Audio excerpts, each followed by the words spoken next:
Hi, Dr. Bradshaw here. Today, functional medicine patients, we're going to be working on stretching out the plantar flexors of the foot. What does that actually mean? So the plantar flexors are under the foot, under here, the bottom side. You might hear the term dorsiflexors, that's on the top, and those run up the front of the ankle and the front of the shin up this way. The plantar flexors come underneath and they go up the back of the leg, oftentimes where the calf is back here. So we're going to stretch out what are called the plantar flexors. If you have plantar fasciitis, you're going to need to do this along with the fasciitis stretch that I've shown you on another video. So let's talk about how this works. Take your sock off just so you can see this a little bit better. You can see my foot.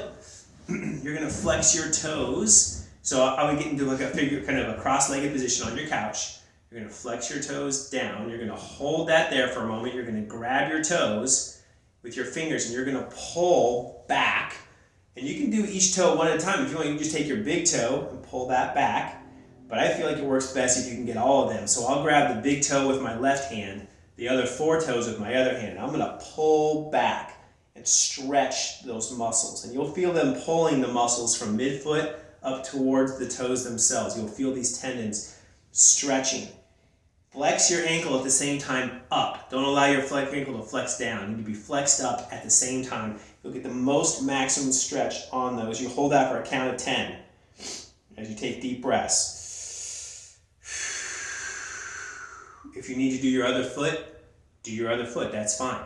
Wiggle your toes out a little bit. Let's do it again. Grab the left hand, the big toe back. The other 4, pull those back.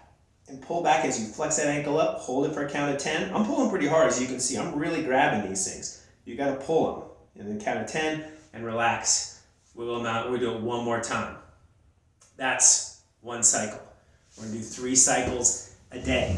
So if you can do this during the day, between some point in the middle of the day, of course, morning, midday, and evening, that's best. If you're a working person during the day, you won't get to this till the end of the day. Between the fasciitis stretch and this stretch, this is really going to help. So get after it, all right? Enjoy.